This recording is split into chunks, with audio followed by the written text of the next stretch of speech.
Hola Mari, ¿qué tal? ¿Cómo estás? Excelente, Miro, feliz de tenerte con la coronel del deporte. Mira cómo te recibo, este tremendo tema. Acento americano. Claro, si tienes que tratarme bien, porque yo a ti te trato súper bien, muy chévere. Sí, Miro, así es. Qué alegría tenerte con nosotros en la tarde de hoy. Bienvenido siempre seas porque eres mi padre radial y sabes que son muchas anécdotas, muchas historias las que por medio de la radio nos han unido y más que agradecida contigo con ese bonito legado que le has entregado a Cartagena Bolívar y a todo nuestro país por medio del periodismo deportivo, Emiro. Ha sido un placer inmenso tenerte conmigo, tenerte aquí en la Coronel del Deporte. Bueno, nunca pensé que mi hija radial me iba a entrevistar algún día y se está dando el caso. Aquí listo para responder todo lo que me preguntes. No, Miro, pues una satisfacción muy grande. Eso estaba dentro de los planes y de una u otra forma tenía que darse porque, ¿cómo no tener también dentro de esa lista de invitados a una persona que es un referente histórico del periodismo, Miro? Todos esos bonitos legados, todos esos bonitos agremiaciones, esos bonitos premios, triunfos que le da el periodismo ha sido por un trabajo muy arduo, Emiro. Desde muy pequeño te visionaba como un gran periodista, pero yo quiero que tú le cuentes a toda la audiencia. Emiro Bertel Torrente, ¿cuándo nació? ¿En qué año? ¿Qué día fue que este universo le dio la bienvenida a Emiro Bertel Torrente? Bueno, yo nací el 1 de mayo de 1949, es decir, Día del Trabajo, por eso soy trabajador. Tengo que hacerle honor a mi día, Día del Trabajo, aunque es festivo, pero los festivos también se trabaja. Nací en un pueblo de Bolívar en ese tiempo, San Antonio de Palmito. Yo soy bolivarense de nacimiento. Desde hace un poquito más de 40 años, ahora pertenece al departamento de Sucre. Entonces, soy bolivarense de nacimiento y sucreño por un decreto del gobierno que creó el departamento de Sucre. Pero al año y medio de nacido, mis padres me trajeron para Cartagena y desde entonces estoy aquí. Es decir, tengo 71 años de edad y tengo 69 y medio de estar en Cartagena. Así que yo soy un cartagenero nacido en San Antonio de Palmito. No, imagínate, maravilloso. Mira, y lo más lindo es que tú siempre le sacas algo jocoso, así sea cualquier anécdota de tu vida, pero ahí lo Yo le tienes. saco punta a todo. No me cabe duda de eso, Emiro. Luego que ya llegas a Cartagena, que tus padres te traen de Palmito a Cartagena, ¿cómo es la vida de Emiro Bertel Torrente? ¿Dónde te radicas, Emiro? Bueno, que yo recuerde, porque me trajeron muy pequeñito, de meses, de año y medio he nacido, yo viví en el Corralón de Mainero, donde ahora está la Policía Metropolitana, ahí cerca al Puente Heredia. De ahí nos trasladamos para el barrio San Diego, en la calle del Jardín. Posteriormente nos mudamos para el barrio Lo Amador, luego Torices, regresé a Lo Amador y ya después que yo me gradué como bachiller en el Liceo Bolívar, que vivía en el barrio Torices, nos mudamos nuevamente para el barrio Lo Amador, en la calle Real, y ya comencé a independizarme, porque mi padre murió cuando yo tenía 20 años de edad, y desde esa edad yo me hice cargo de mi familia, tenía que sacarla adelante, y entonces, pues, posteriormente conseguimos una casa en Olaya Herrera, frente al cuartelillo de Olaya Herrera, ahí cerca a mi primo William Marrugo Torrente, y bueno, ahora vivo en la urbanización Los Jardines. No, imagínate, es decir, recorriste parte de Cartagena con la familia, pero eso también te ayudó mucho a familiarizarte de la ciudad, Emiro. Muchos me dicen que, ¿y por qué has vivido en tantos barrios? Digo, jocosamente le digo, porque no pagaba el arriendo, quedaba viviendo y me tenían que echar. Ahí está pintado.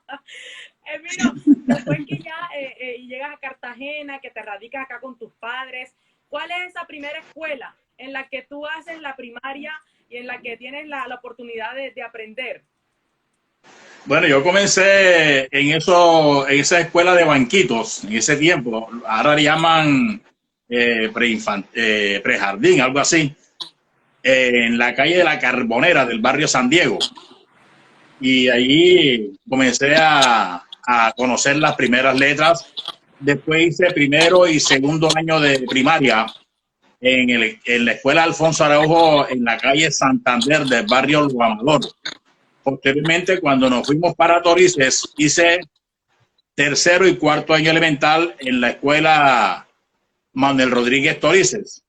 Pero como esa escuela solamente tenía hasta cuarto año elemental, entonces hice el quinto año elemental en Francisco José de Caldas, que era una escuela que quedaba donde hoy está Jamar, allí frente al Castillo San Felipe de Baraja. Okay. Y luego sí, ingresé al bachillerato al Liceo Bolívar, tiempo completo, desde el año 61, y me gradué el 3 de diciembre del año 1966. Luego me fui a estudiar ya cuando ya era adulto, me fui a estudiar educación física a la ciudad de Medellín. Comencé a trabajar en el colegio Felipe Santiago Escobar de Santa Catalina, 31 años y medio, y ahí me jubilé, gracias a Dios. Es decir, que desde que sales del Liceo de Bolívar ya tenías claro lo que querías ejercer, que era ser educador físico. Bueno, yo quería, a mí siempre me gustó la radio y la enseñanza. Entonces, cuando yo estaba pequeño, cuando yo era jovencito, vivía en el barrio Torices, unos 12, 13, 14, hasta los 17 años, cuando vivía allí, yo imitaba mucho a los narradores deportivos de la época, como eran Marcos Pérez Caicedo y Napoleón Perea Castro, que eran los narradores que estaban en el ambiente. Entonces yo cogía unas laticas o un palito o la mazorca de esas de maíz y me ponía como si fuera un micrófono a transmitir juegos imaginarios y también las propagandas, las cuñas radiales, en fin. Y en el año 69 yo ingresé a la Escuela de Radiodifusión y Periodismo que lideraba el profesor Ramón Ortiz, una de las grandes voces que ha tenido la radio cartagenera en el Instituto H.L. Monroe, que quedaba en la calle del Porvenir. Allí hice ese año de radiodifusión y periodismo y gloria a Dios que me distinguí, según me contaban los profesores, tanto Ramón Ortiz como mi profesor de periodismo, Dairo Perdés Morales, que primero que redactaba bien cuando nos ponían los trabajos escritos, y en las clases de locución, pues teníamos circuito cerrado, que tenía buena vocalización, que tenía buena voz, lógicamente que ahí nos enseñaron a vocalizar, a matizar lo que es la radio. Y en el aspecto escrito, en la prensa escrita, el profesor Dairo Perdés Morales, cuando nos ponía trabajos libres, yo por lo general le hacía un comentario sobre deportes. Entonces él se dio cuenta de que mi inclinación era por el deporte. Y una vez me dijo, hazte un comentario, pero real, vea, es un escenario deportivo. Y me lo entrega y yo lo publico en el diario El Universal, porque él trabajaba allá. Entonces yo me fui al estadio Miguel Medrano del barrio de Crespo, vi un juego de softball y comencé a redactar lo que yo había presenciado. Le entregué el trabajo al profesor Dairo Perdés Morales, él se lo entregó a Guillermo Guerrero Ramos, el popular Don G, que era el director de la sección deportiva del diario Universal. A él le gustó y me lo publicaron a 8 columnas. Cuando yo vi al día siguiente mi nombre de letras de molde en ese periódico, la alegría fue inmensa. Y el señor Guillermo Guerrero Ramos me llamó, porque no me había visto personalmente. El profesor Dairo me llevó allá, me conoció personalmente, me dijo, cuando quieras escribir, aquí están las puertas abiertas. Imagínate tú. Ya lo que no quieres es que lo echen al agua. Eso era lo que yo quería. Entonces comencé yo a redactar, ya iba al estadio 11 de noviembre, pagando yo mi tiquete para ver los juegos. Cuando ya yo comencé a escribir sobre el béisbol, Guillermo Guerrero Ramos me consiguió un pase de cortesía con el presidente de la Liga de Béisbol de Bolívar en ese tiempo, el abogado Carlos Villalba Bustillo, y yo entraba gratis. Ese fue mi primer carnet como periodista. Un pase de cortesía firmado por el presidente de la Liga. Y ya yo sacaba pello y entraba al estadio sin pagar. Yo decía, soy periodista. Y en la radio ocurrió algo similar. En Radio Miramar, lo que es ahora RCN Básica, la emisora básica de Cartagena, que quedaba en el Parque de Bolívar. ahí en las horas de la noche, un señor, Julio Pinedo Brujés, tenía un programa deportivo. Y yo me di cuenta, porque yo comenzaba a hacer un sondeo de que todos los programas deportivos tenía el director, tenía colaborador. Y él, Julio Pinedo Brujés, no tenía quien lo ayudara. Entonces yo me presenté allá en las horas de la noche, el programa era de 8 a 9 de la noche. Entonces le dije que si me daba el chance para yo colaborarle, y me dijo, no, sin conocerme. No, muchachos, tenía yo 20 años de edad. No, tú no sirves para eso porque hay que tener experiencia. Yo le dije, ay, pero ¿cómo voy a tener la experiencia? Si no me dan la oportunidad, nunca voy a tener experiencia. Entonces, bueno, yo tanto insistirle que me dijo, bueno, está bien, pero trae algo escrito. No van a improvisar. Digo, está bien. Yo hice mi comentario escrito y antes de abrirme el micrófono, le dijo a la audiencia, bueno, aquí hay un muchacho que quiere figurar en el periodismo y es primera vez que se va a enfrentar un micrófono. Claro que yo me había enfrentado un micrófono por el circuito cerrado allá en la escuela de radiodifusión. Yo tenía la mecánica de lo que era un micrófono, pero por una emisora abierta nunca lo había hecho. Entonces él preparó a los oyentes. Si alguna falla que tiene este muchacho, pues lo perdonan y tal. Y me dio el micrófono. Entonces yo comencé a leer el comentario, sí, teniendo en cuenta lo que me había enseñado el profesor Ramón Ortiz allá en el Instituto H.L. Monroe. Cuando terminé, el señor se sorprendió. Digo, oh, este muchacho nos ha sorprendido. Tiene buena dicción, tiene buena vocalización, sabe leer y tal. Bueno, cuando terminó el programa, me dijo, bueno, cuando tengas un comentario por ahí, vente por aquí y lo lee. Digo, hombre, ¿cómo no? Si era lo que yo quería. Entonces, Julio Pinedo, que en paz descanse, él había su espacio deportivo así. Ladran Sancho, señal que cabalgamos. Son las 8 de la noche en el reloj de Radio Miramar y comienza Mundo Deportivo. Mundo Deportivo, y de ahí comenzaba.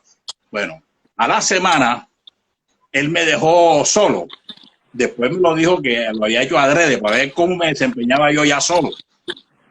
Entonces me dijo, mañana ya no puedo venir al programa, así que te encarga de él. Yo, bueno, está bien. Entonces yo le dije al control de turno, que era Dagoberto Posada Barrios, que en paz descanse. Yo le dije, Dago, vamos a hacer algo distinto a la presentación. Entonces, digo, vamos a hacer algo con el libreto que me enseñó el profesor Ramón Ortiz. Entonces le decía, bueno, yo digo,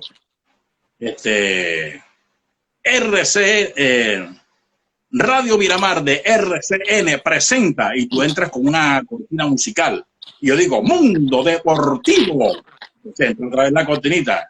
Yo digo, Mundo Deportivo, con la dirección de Julio Pinedo Brujés, la coordinación. Eso lo inventé yo, la coordinación, yo no era coordinador de nada. Él me decía, era el asistente. La coordinación de Emilio Bertel Torrente, en los comandos técnicos de Dagoberto Posada Barrios. Mundo Deportivo. Entonces ya podía la cortinita y comenzaba yo con las noticias. Así me fue preparando. Él estaba en su casa escuchando.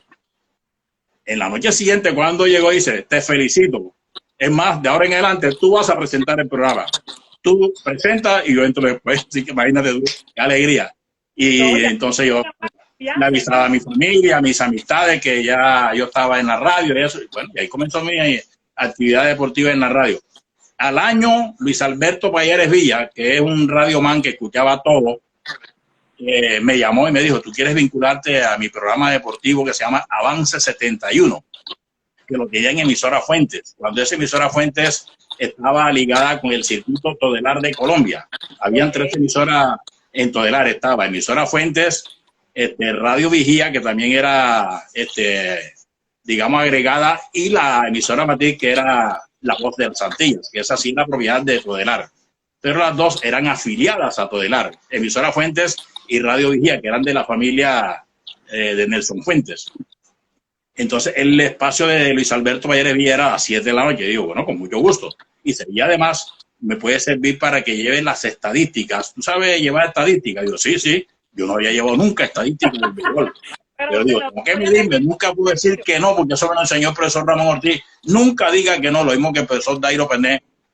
Arriésguese. Tírese a candela y usted tiene que defenderse. Bueno, así fue. Yo dije, sí, claro, yo sé.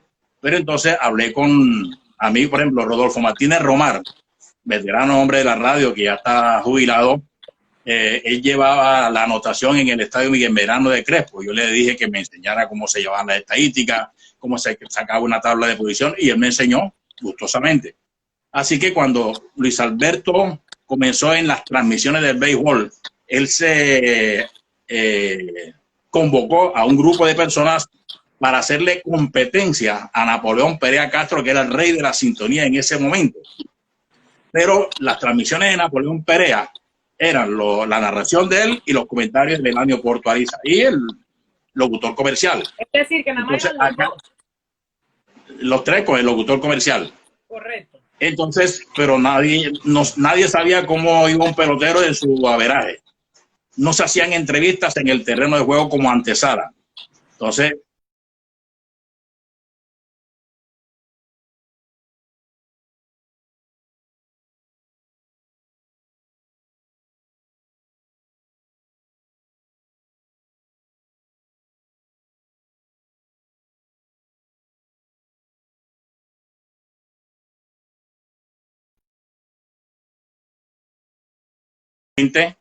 Payares cuando narraba decía, por ejemplo, por el caso de Pompeyo Llamas, que acaba de fallecer, batea Pompeyo Llamas, primera base de Conastil, está de cuarto en el orden al bate, en el campeonato tiene, y yo entraba. Hombre, lleva de 34-18, 367 de promedio ofensivo, 7 bases por bola, 8 ponches, tiene 6 carreras anotadas, 13 empujadas. Entonces le puse los segundos apellidos a los peloteros. Yo le decía, Pompeyo Llamas Castillo. Claro que eso lo había investigado yo antes, los segundos apellidos de ellos. Porque todo el mundo decía nada más el nombre y el apellido del papá. Entonces yo digo, no, si la mamá también es importante, vamos a decirle el apellido materno. Entonces impuse de eso, Pompeyo Llamas Castillo, Abel Leal Díaz, Humberto Baibelo Setién, Remberto Cuadro Tapias, Orlando García González, Rafael Cervantes Arias, y así por el estilo. Y eso le gustó a la gente y ahí me fui dando a conocer. Más que todo ese año, Emiro, el que tú ya estabas incursionando en la radio, que estabas con el señor Luis Alberto Payares Villa, que estabas teniendo aceptación en la parte del medio radial. ¿Qué año fue eso en el que diste a conocer mucho más el periodismo deportivo, pero desde la parte de las estadísticas? ¿Tú recuerdas el año? En el año 71 comencé con Luis Alberto Payares Villa. Y ahí comenzamos también en el espacio de él, Avance 71, y en las transmisiones del béisbol también al mismo tiempo. Luego, Pepe Molina, que fue apoderado de la Cobra Valdés en el boxeo, tenía un espacio en la mañana en Radio Vigía, la otra emisora de Todelar, a las 7 de la mañana. Fue el primer programa matinal que hubo aquí en Cartagena en cuanto al deporte se refiere, que nadie creía que eso iba a tener sintonía, porque los espacios deportivos aquí eran de al mediodía y en las horas de la noche. Pero Pepe Molina se ideó, se llamaba Vigías del Deporte, porque la emisora se llamaba Radio Vigía. Y entonces él allí me llamó también para que le colaborara. Así que yo colaboraba con Payares Villa en emisora Fuente y en la mañana con Pepe Molina en Vigía del Deporte en Radio Vigía. En el año 71 se hicieron los Juegos Panamericanos de Cali. Entonces, tanto Payares como Pepe Molina se fueron a cubrir la información allá y me dejaron encargado a mí de los dos espacios deportivos. Así que yo hablaba 2 horas, 1 hora en la mañana, de 7 a 8 de la mañana, y en la noche de 7 a 8 de la noche en emisora Fuentes. Y cuando llegaron ellos, que pidieron referencial, le hablaron bien de mí y me felicitaron y hasta me dieron unos premios y todo eso. No, Emiro, y en esa época me interesa mucho. Que uno tiene que ser atrevido en la radio. Claro, y a eso iba, Emiro. Y lo que yo quiero también compartir contigo en la tarde de hoy es que esencialmente, Emiro, para estar dentro de una muy buena agremiación del periodismo, en este caso de la radio, de la prensa, de la televisión, tiene que pasar académicamente por una base de profesores que te enseñen a seguir creciendo, que te enseñen a estar cada vez más empapado de lo que es el mundo de la radio. Es decir, yo... Y lo de la radio lo hacía alternadamente con el periodismo escrito en el Universal, porque me abrieron una puerta del Universal. Imagínate que en el año 69, que fue cuando yo empecé un novatico, hicieron un campeonato nacional de boxeo amateur. Lo hicieron en el coliseo cubierto de la base naval, porque Cartagena no tenía coliseo. Y como era en la noche, don Guillermo Guerrero Ramos me dijo, ¿tú puedes cubrir eso? Y yo le dije, claro. Entonces me consiguió la credencial con la Federación Colombiana de Boxeo, que en ese tiempo estaba presidida por el doctor Alfonso Múneras Cabas, el padre del que es ahora el secretario del Interior de Cartagena, David Múneras Cavadía, de Hernando Múneras Cavadía, de Alfonso Múneras Cavadía, que es profesor universitario, en fin. Él me consiguió, me acuerdo que era como una escarapela, era de metálica, y tenía el logotipo del Campeonato Nacional de Boxeo y decía prensa y radio, y yo me la ponía aquí en mi solapa. Entonces yo lo sacaba a pecho, yo soy periodista, era lo que yo quería. Entonces, miro, y eso es lo que es más interesante, porque en esa época eran poquitos los que podían decir somos periodistas. Yo me imagino que para entrar al gremio del señor Luis Alberto Pallares Villa, de entrar al gremio del señor Napoleón Perea, no cualquiera podía llegar y ganarse la confianza. No, eso era seleccionado. Fíjense, no había facultad de comunicación social, pero en vivo nosotros tuvimos esa escuela de esos grandes periodistas, narradores, que fueron los profesores. Eran empíricos, pero aprendimos mucho de ellos. Correcto, y es que miro en la actualidad y lo llevo a la actualidad, porque es que ahora cualquiera cree tener una cámara, un micrófono, cree tener un espacio enfrente de una red social y creerse periodista, miro. Y como tal el gremio hay que respetarlo. El periodismo también hay que darle el valor que amerita para poder sentarse y estar con fundamento y propiedad de ello. Teníamos que hablar muy bien, tener buena dicción, buena entonación, buena matización, decir las cosas con claridad y con una veracidad única. No que me dijeron, que yo creo, no, era algo certero, que cuando uno decía algo, eso póngale la firma porque era así. Porque nos enseñaron que uno no debe decir como periodista lo que no puede sostener como caballero.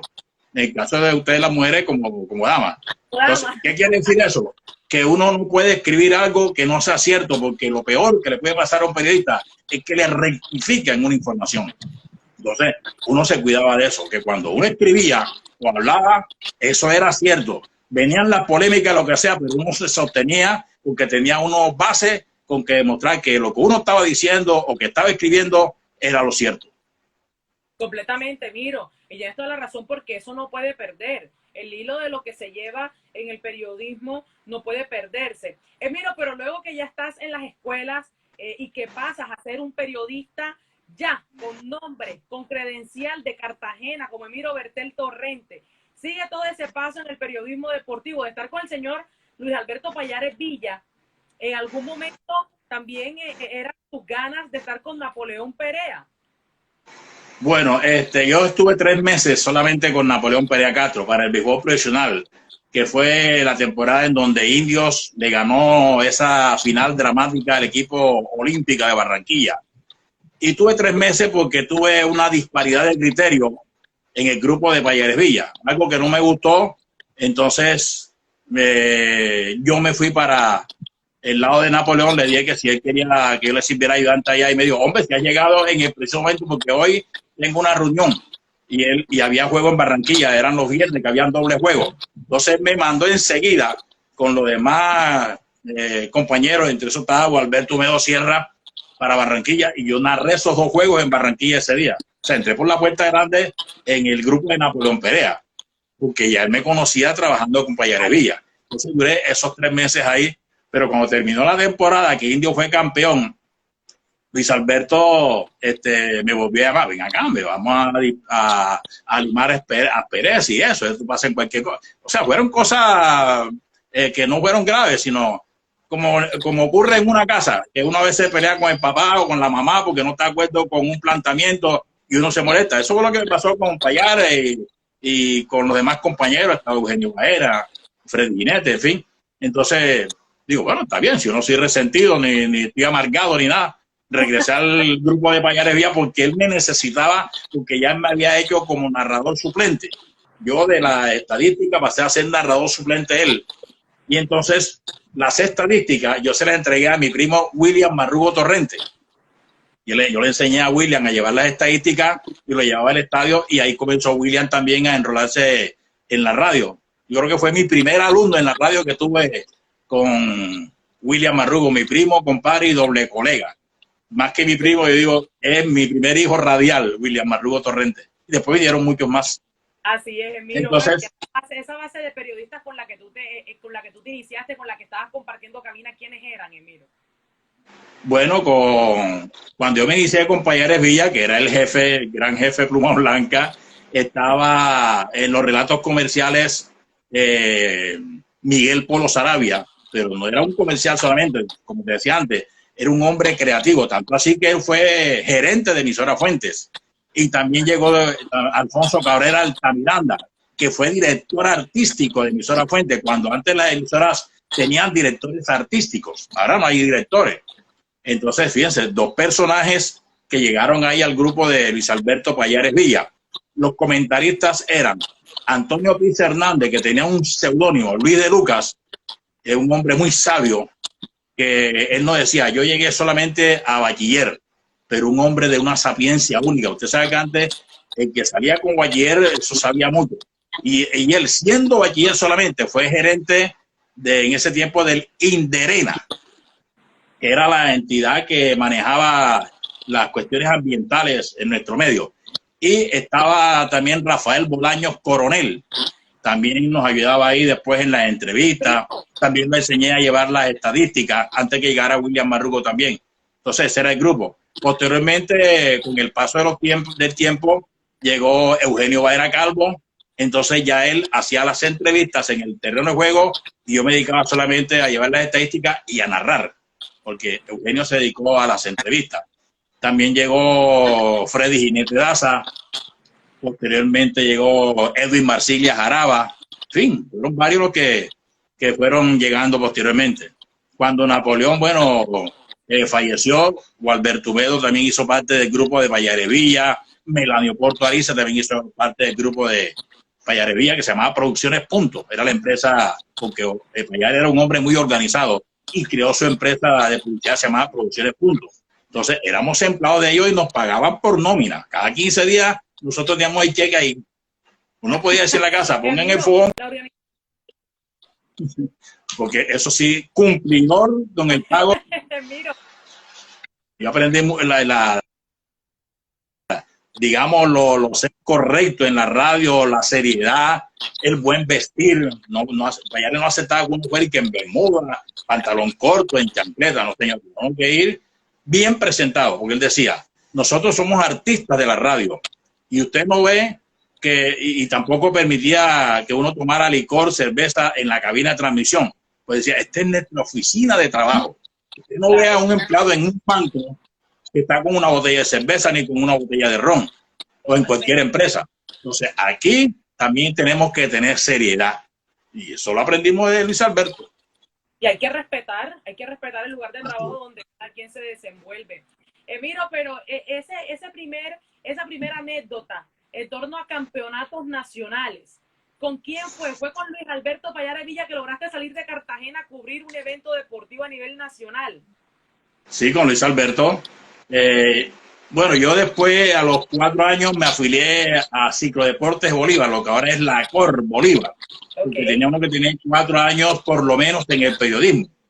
Y ahí le exigían, como no había facultad de comunicación social, le exigían a uno era que hiciera un trabajo periodístico por escrito y una comisión de los veteranos periodistas que estaban en el círculo estudiaban el caso y si uno tenía actitudes para entrar, le daban la entrada al círculo. Y gracias a Dios, yo hice un comentario sobre Alfonso Pérez, el boxeador, el olímpico Alfonso Pérez, me acuerdo de eso. Y eso le gustó a la gente y me aprobaron. Eso fue mi tesis de grado en Ciclodeportes Bolívar y me aceptaron. En el año 1974. Mi primer campeonato nacional, que fue con Luis Alberto Payares y su grupo, fue en Cincelejo en el año 1978. Bolívar obviamente fue el campeón. En 1978, Emilio, y de allí ya se vino desplegando todo ese gran currículo en campeonatos nacionales, siendo voz oficial como narrador en el béisbol, no solo amateur, sino también profesional. Emiro, ese partido que Bueno, tú hasta esa época solamente llevaba las estadísticas, era el estadígrafo. Y en el mismo 1978 llegaron los Juegos Centroamericanos del Caribe en Medellín. Y Luis Alberto me metió en la nómina de Todelar. Y nos dieron uniformes, nos pagaron adelantado, nos dieron unos portafolios, en fin. Todelar era la primera empresa radial de Colombia. En ese tiempo tenía los mejores periodistas, narradores de todos los deportes, de fútbol, de béisbol, de boxeo. Ahí comencé yo a narrar el softball, porque a veces terminaban esos partidos de softball. Terminábamos el estadio de béisbol y nos íbamos para el softball, para el boxeo. Entonces Luis Alberto, lo mismo que Álvaro Anaya Díaz, Álvaro Díaz Arrieta, de Montería, que estaba en el grupo, también narraba, en fin. No sé, pero ellos se cansaban y me daban el espacio a mí para que yo narrara. Y bueno, ahí figuré a nivel internacional. Y ahí utilicé por primera vez para los numeritos, porque antes eso era a punta de lápiz y papel, borrador, sacaba las cuentas ahí, 34 entre 7 da tanto, Entonces ya salieron las calculadoras. Y yo compré una calculadora, me la llevé para Medellín y yo sacaba los numeritos, las estadísticas con una rapidez asombrosa. Y el comercial, que era Alfonso Cabrera Altamirano, un hombre de una creatividad única, me puso el remoquete de Emiro Bertel Torrente, la computadora humana. Y así figuraba en las promociones de las transmisiones. Y muchos me decían así, la computadora humana. No, maravilloso, imagínate. Y tenerte ese realce y esa importancia, Emiro, ya te habías ganado tu puesto, habías hecho respetar tu trabajo desde que iniciaste, y eso es lo más grande en el periodismo, y que aún, Emiro, sigues teniendo esa muy gran aceptación aquí en nuestra ciudad y en el departamento y a nivel nacional. Emiro, ya luego que viene todo ese paso, desde las categorías profesionales, que está dentro de cabina con Luis Alberto Payares Villa, está en la narración, vienen lo que son también los juegos amateurs donde pudiste presenciar grandes figuras del béisbol. Yo me siento un afortunado de vivir la época gloriosa del béisbol aquí en nuestro medio, en Cartagena y en Colombia. Y compartir micrófono, cosa que cuando yo era niño no pensaba, con grandes figuras de la radio como Napoleón Pérez Castro, como Melanio Porto Ariza, porque Luis Alberto todavía no estaba en el panorama. Pero bueno, compartir micrófono con eso, y eso para mí era un gozo terrible, sensacional. Terrible no, un gozo supremo, quiero decir. Emiro, y puedes recordar esas grandes figuras del béisbol. ¿Quién era esa selección Bolívar que marcó la historia del béisbol en esa época como béisbol amateur? Bueno, hubo muchos peloteros de gran prestigio. Estaba, por ejemplo, en la receptoría Daniel Blanco, estaba José Ignacio Padilla, estaba Raúl Urueta, todos ellos fueron selecciones de Bolívar. En la primera base estaba, bueno, cuando comenzó la época gloriosa del béisbol de Bolívar, después de perder los 3 títulos con Atlántico en forma consecutiva, vino esa constelación de estrellas de Luis Bartolo Gaviria en la primera base, Pompeyo Llama, que era primera base también derecho, un zurdo y un derecho, en la segunda base Humberto Barbelo, en la tercera base Abel Leal, el señor Orlando El Ñato Ramírez, antes de firmar para el béisbol profesional, estaba Carlos El Ñato Velázquez también, antes de ello estaba Armando Pintuco Llera, que fue un soberbio señor. También en la segunda base estaba Remberto Cuadro, estaba antes Wilfrido Buendía, en tercera base Robinson Gómez, es decir, antes de esa constelación de estrellas, en el jardín izquierdo estaba Oscar Luis Gómez, en el centerfield Tomás Moreno, después llegaron figuras como Amaury Espinosa, como Juan Pau, como Telémaco Cabrera, Dagoberto Cavadía, Wilmer Martínez, una constelación de estrellas única. Los lanzadores Rafael Papacastro, Isidro Herrera, estaba Israel El Pollo Baoque, Erasmo Marimón, Orlando y Nelson García, Alcibiades Jaramillo, Anastasio Barrio, No, la lista es inmensa.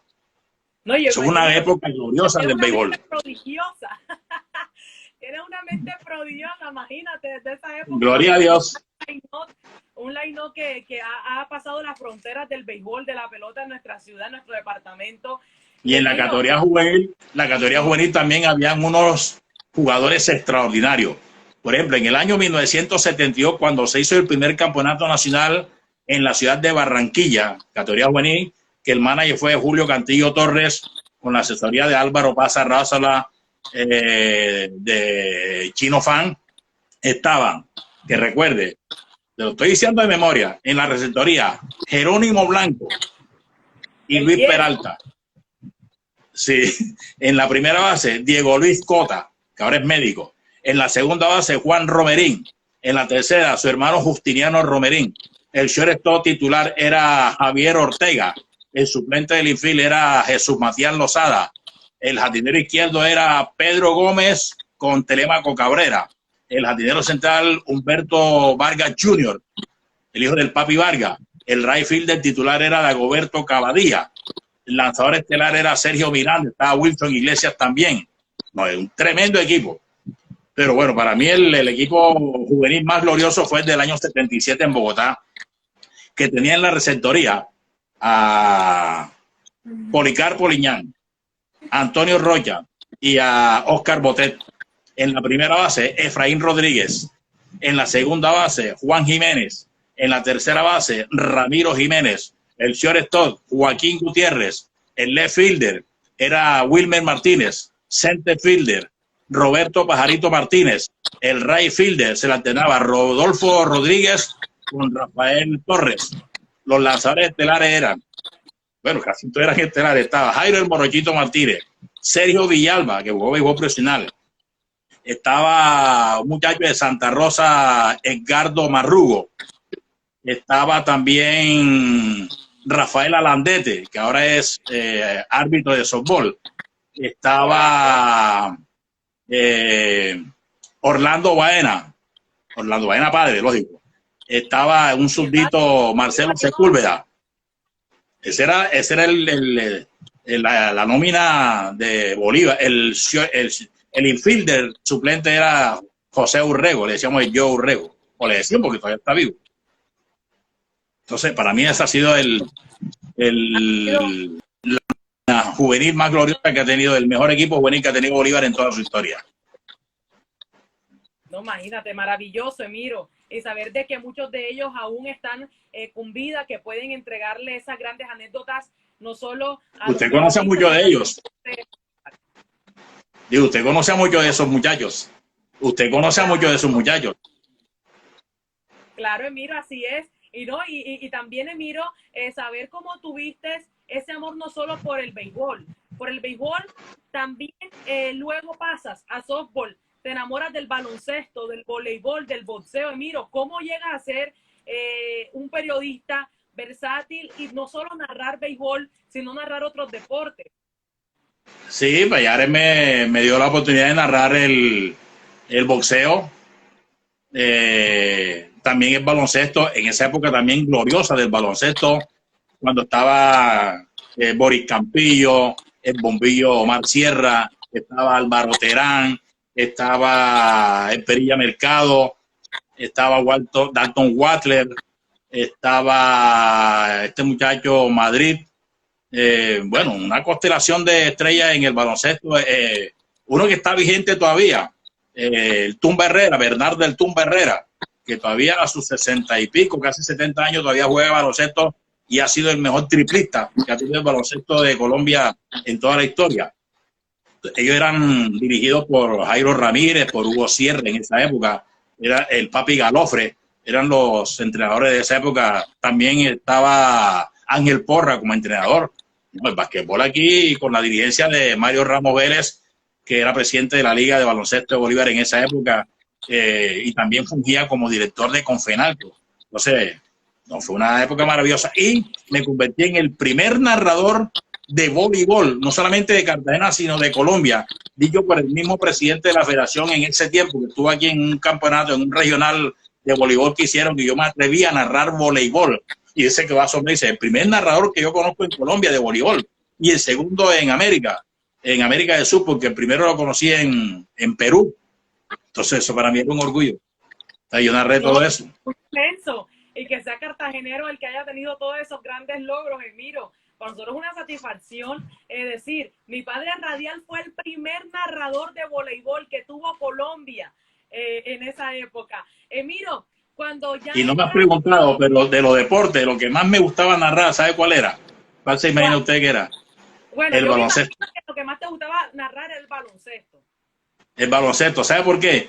Porque yo siempre he tenido una facilidad en la lengua. Tengo una lengua rápida y se me oye claro. Dicho por la misma gente de los oyentes. No, a ti, tú transmites rápido, pero se te entiende todo porque vocaliza bien. Entonces, yo era feliz narrando baloncesto porque eso era rápido.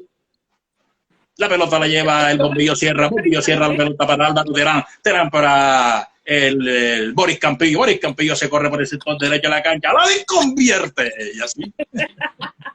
No, magnífico, Emiro. Imagínate qué grato. Y el softball ni se diga, porque el softball, lo más difícil del softball, porque unos creen que narrar béisbol y softball es lo mismo. No, son distintos. Las reglas del softball hay muchas que son distintas, sobre todo en el picheo. Y esa era mi especialidad, porque yo era pitcher de bola rápida en el softball. Entonces yo sabía lo que era un draw, lo que era un raise, lo que era un screwball, lo que un slider, en fin, lo que era un molinete, un latiguillo. Entonces yo ahí me crecía, como se dice popularmente. Sí, Emiro, te me adelantaste porque para allá iba a preguntarte por esa época dorada que tuviste en el softball. ¿Cómo es tu ingreso al softball, Emiro? ¿Quién te inculca por ese amor y que hagas parte también del softball? Bueno, yo desde niño quise ser beisbolista y yo me pintaba en un estadio de Grandes Ligas con el uniforme de los Yankees de Nueva York porque era mi equipo favorito, que era el equipo boom en esa época, los Yankees de Nueva York. Y bueno, pero mis padres no me dejaban jugar. Yo me decía, sobre todo mi papá, que en paz descanse, vas a perder el año escolar, por estar con esas bolas. Lo que no sabía ni decir béisbol, no sabía lo que era béisbol, por esas bolas, por estar tirando bolas. Entonces no me daba a jugar. Pero yo me escapaba en la calle, jugaba bolita de caucho, jugaba tapita, me iba para la Salle, donde habían juegos y me ponía ahí con los jugadores de los equipos ahí, de necio, de atrevido. Le prestaba una manilla a uno y me ponía a tirar y a parar la pelota ahí. Pues ahí comencé a... Y bueno, yo hice una manilla de cartón y con una bolita la tiraba en la pared de mi casa y partí muchas cosas en la casa también. Mi mamá me pegaba porque...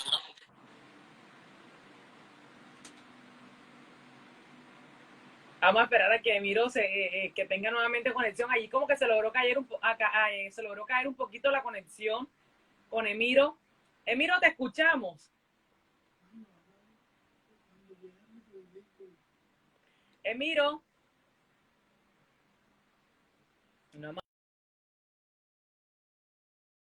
Se cayó la conexión con Emiro. Vamos nuevamente acá a llamarlo para que logre conectarse. Si estamos aquí conociendo más de la vida de Emiro Bertel Torrente. Emiro, un referente del periodismo deportivo, de la historia de nuestro periodismo, de Cartagena, de Bolívar. Tuvo allí problemitas en su conexión. Vamos a esperar que vuelva nuevamente a conectarse. Donde estaba relatando desde que nació, cómo llegó a Cartagena, porque Emiro es nacido en Palmito, Sucre. Sus padres desde 1 año y medio se lo trajeron a Cartagena y él, estando aquí en Cartagena, logra explotar esas grandes habilidades que tenía no solo como deportista, sino también como docente, como profesor, como educador físico y lo más lindo de todo, como periodista. Inició desde muy pequeño en el mundo de la radio, y él mismo teniendo esas visiones, esa imaginación de poder él simular juegos en su mente y narrarlos desde el patio de su casa, con instrumentos que él mismo creaba para darle vida a la narración, que era lo que tanto le gustaba. Posteriormente a eso, Emiro entra en la parte de la educación física, siendo docente, él teniendo a su disposición los conocimientos frescos y previos de lo que eran todas las disciplinas deportivas. En la parte del periodismo radial se une a grandes figuras del periodismo, como lo fue el señor Luis Alberto Pallares Villa, el difunto Napoleón Perea y muchas figuras más de las grandes transmisiones del periodismo aquí en nuestra ciudad. Emiro, además de eso, también narraba, también estaba dispuesto a aprender de otras disciplinas deportivas como lo era el softball, el baloncesto, el boxeo, el voleibol, y se convirtió en el primer narrador de voleibol para Colombia. Emiro del Torrente. Emiro, te tenemos nuevamente. ¿Me escuchas nuevamente? Bueno, me preguntaba que cómo me inicié yo en el softball. Entonces, cuando yo cumplí la mayoría de edad, que eran los 21 años, porque la mayoría de antes era 21 años, no 18 como ahora, entonces ya mi padre había fallecido un año antes, yo tenía 20 años de edad cuando mi padre falleció, entonces ingresé a un equipo de softball que se llamaba Muebles Reynolds, y después a otros equipos que en categoría independiente, categoría ascenso, intercomercial, en fin, varios campeonatos, incluso jugué en Benjamín Herrera de Arjona. Y en el año 1973, eso era bola chata.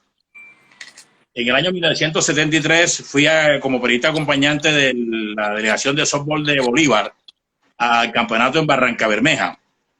Y allá la federación contrató a un panameño, un lanzador panameño, que era uno de los mejores de Centroamérica y Caribe, Héctor Miguel Spence, para que dictara unas clínicas.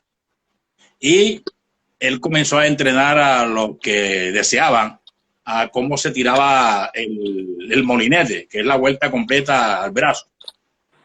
Entonces yo no era jugador, pero era periodista y como jugaba softball acá en las categorías menores, yo me acercaba ahí y veía cómo era el movimiento. Cuando regresé a Cartagena yo me puse a practicar de mi cuenta. Y bueno, comencé a practicarlo y en el año 74 yo participé en un campeonato en el INEN con el Liceo Bolívar. Nosotros habíamos sido 2 veces consecutivos subcampeones y había un equipo que se llamaba Gobernación de Bolívar. El left fielder de la Gobernación de Bolívar, el ingeniero Raúl Quintero León, él me veía lanzar el molinete. Y al Liceo Bolívar ese año le fue mal, en el año 74 y nos eliminaron. Entonces él se acercó de ahí y me dijo, ¿por qué no juega primera categoría? No decían a bola rápido, primera categoría. Digo, no, yo no estoy preparado. Ese, hombre, ¿cómo no vas a estar preparado si yo te he visto lanzando aquí? Tienes más condiciones que cualquiera de los que están allá, de los lanzadores en el Miguel Medrano. Entonces, bueno, me entusiasmó y firmé con las empresas públicas, porque él era trabajador de las empresas públicas. Y las empresas públicas necesitaban un lanzador porque tenían uno solo que tiraba latiguillo y a veces tiraba ilegal y otro de bola chata. Entonces yo llegué ahí y el primer partido ya el equipo estaba clasificado para la siguiente fase, para la fase semifinal. Entonces yo lancé el partido, perdí el juego porque la nómina pusieron a los suplentes porque el equipo estaba clasificado.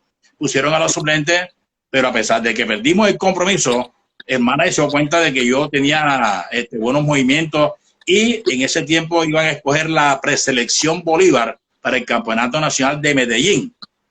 Y el manager y su cuerpo técnico me vieron, no, este muchacho lo llamamos a la preselección. Y eso fue un escándalo. Un solo juego.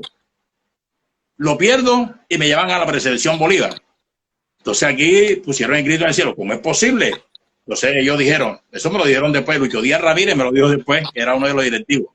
Dice, no, eso es una preselección.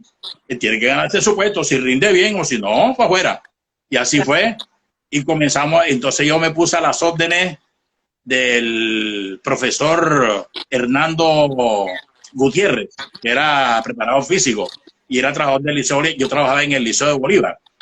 Entonces le dije, profesor, y había sido profesor mío como estudiante. Y le dije, profesor, yo quiero que usted me prepare como atleta. Yo quiero quedarme en la selección. Entonces me hizo al estadio, en ese tiempo era el Pedro de Heredia. Ahí también se practica el atletismo y me comenzó a dar unas indicaciones cómo debía hacer. Tenía que hacer todo lo que hacía un atleta. Dice, bueno, como si fuera un atleta de lanzamiento de bala.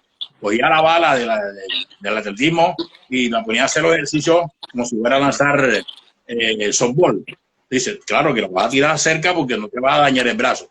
Y con unos neumáticos, los amarraba en la malla, unos neumáticos de bicicleta, a hacer fortalecimiento de brazos de ambos brazos para que no se te vaya a descompensar uno con el otro. Fui que cuando yo cogía la bola de softball, yo no la sentía en las manos, eso era para mí una plumita, porque imagínate, acostumbrada a entrenar con esa bola pesada, que era la bala, entonces yo cogía la bola de softball y eso no la sentía en las manos.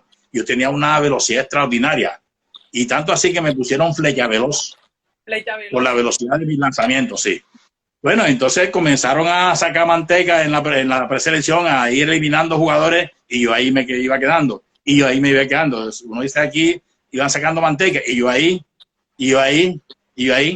Cuando iban a dar la selección definitiva, que era de 18 jugadores, escogieron 19. Y 19, falta sacar uno. Te va a sacar un lanzador. Entonces me dijeron, está entre Miguel Romero y Emiro Bertel. Uno de los dos sale. Y yo, ¿cómo? Tengo que ganarme ese puesto. Entonces fuimos un domingo a Barranquilla a hacer un juego de preparación con la selección del Atlántico. El primer partido lo lanzó el Quique Castillo y lo ganó. El manager, cuando íbamos por el sexto inning, le dijo a Miguel Romero y a mi persona, vayan calentando, pónganse en el bullpen, vayan calentando allá para el segundo juego. Cuando terminó el juego, Miguel Romero, que tenía un poquito de más experiencia que yo, se fue para el banco porque el partido había terminado, el primero. Y yo le dije al el receptor que estaba calentando conmigo, no, vamos a quedarnos aquí para que nos pongan a jugar, para que el manager nos vea. Así fue, yo me quedé calentando ahí, yo no tuve descanso. El manager, cuando hizo el line-up, que miró para el bullpen, no vio a Miguel Romero, me vio a mí. Bueno, me miró el pitcher. Y qué soberbio juego lancé en extra inning, le gané 5 carreras a 1. Imagínate, en extra inning, 5-1. Y entonces, ¿cómo me iban a sacar de la selección? Me dejaron en la selección. Fue mi primera selección de softball de bola rápida en Medellín en el año 1974. Y ahí comenzó mi carrera en el softball también. Emiro, ¿cuánto tiempo duraste siendo softbolista? ¿Cuánto tiempo duraste también representando a Bolívar? ¿Cuántas selecciones estuviste presente en ella? Yo me gané el cupo en 4 selecciones de Bolívar. En el año 74 Medellín, 75 en Sincelejo, 76 para Cali, 77 para Valledupar. Pero renuncié a 2 de ellas. ¿Por qué? ¿Por qué renuncié? Porque Luis Alberto Payares Villa me decía que, bueno, yo tenía que cumplir con mis compromisos en la radio y también en el colegio, que ya yo comencé a trabajar en el Felipe Santiago Escobar como profesor de educación física. Y en el 77 no quise ir con la selección Bolívar porque al mismo tiempo estaba el Campeonato Nacional Juvenil en Bogotá. Y yo quería conocer a Bogotá, y yo quiero conocer la capital y viajar hasta allá, la capital del país. Y entonces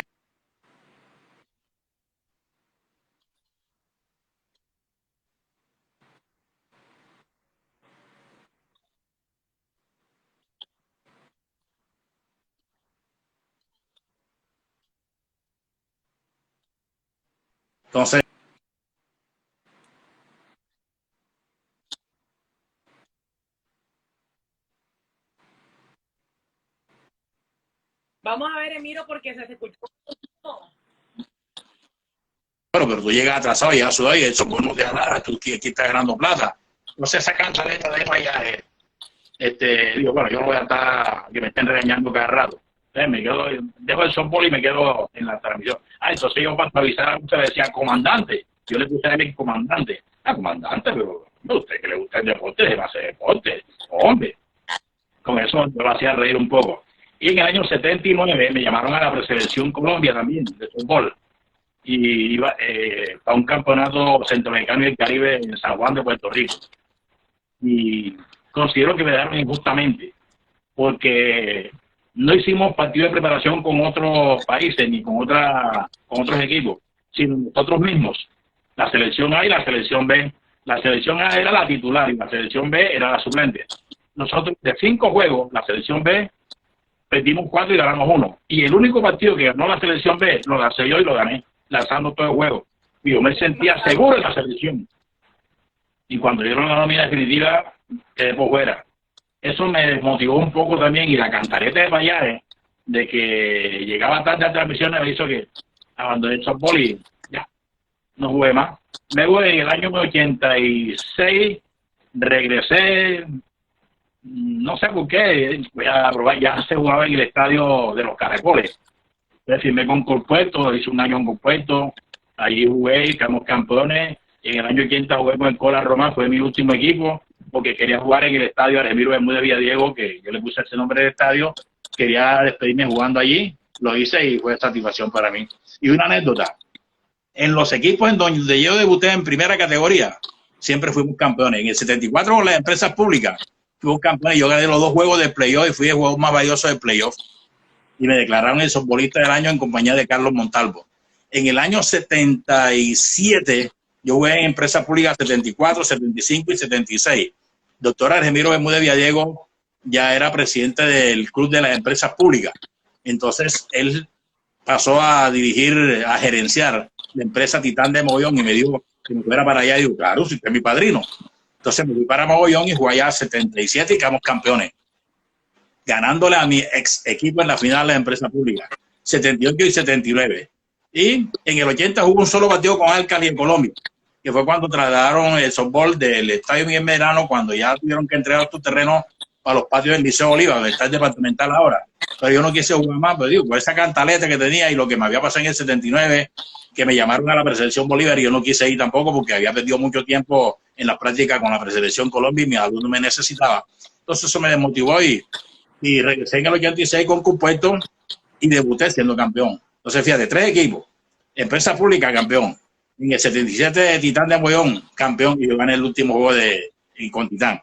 Y en el 86, con Puerto, fuimos campeones también, aunque él era el pitcher de antes, porque ya no tenía el mismo interés, jugaba ahí como para divertirme y la cosa.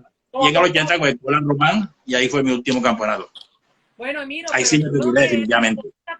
Tú del todo no te alejas de los campos. Tú sigues aquí inmerso en los estadios, pero ya desde la parte del arbitraje. Es decir, también sentiste ese gusto y esa alianza por el arbitraje. ¿Cómo fue eso? Bueno, cuando yo estaba en las transmisiones deportivas con Payares Villa, empezando, incursioné en el arbitraje también en el béisbol, pero de categorías menores. Arbitraba intercomercial, categoría infantil, juvenil, en ese tiempo no había junior. Y estuve en un campeonato nacional juvenil que se hizo aquí en Cartagena en el año 76. Yo fui árbitro ahí. Después me retiré y regresé al arbitraje, pero ya en el softball con la escuela de Mariano Marrugo, que es comunal, el Colegio Municipal de Árbitros. Entonces ya ahí sí tenía más experiencia, hice un curso internacional de arbitraje. Ya en esa época no me dieron la certificación de la FIS, que era el carnet internacional, porque ya yo tenía 50 y tantos años y ahí había un límite de edad. Pero hice el curso porque quería aprender y eso me sirvió para los campeonatos aquí domésticos. Y bueno, gracias a Dios me fue muy bien el arbitraje. Una vez me dieron un premio como el árbitro mejor presentado, porque yo me presentaba muy bien, los zapaticos bien emboladitos, brillantes. Me acuerdo que una vez papá de Jorge Luis Díaz, el pitcher, Hernán Díaz, que Dios lo tenga en su gloria, que era manager de un equipo, cuando nos vio y dice que esos zapatos provoca echarle tierra. Coger tierra sin echarse Dios. Ni lo permita Dios porque te va del juego. Y fíjate, nunca tuve problema con los jugadores, gracias a Dios. Vamos aquí, porque ya se nos está terminando el tiempo de esta primera parte, en la gran transmisión, el gran en vivo que estamos teniendo hoy con el referente del periodismo deportivo, Emiro Bertel Torrente, de Cartagena, Bolívar y Colombia para el mundo entero.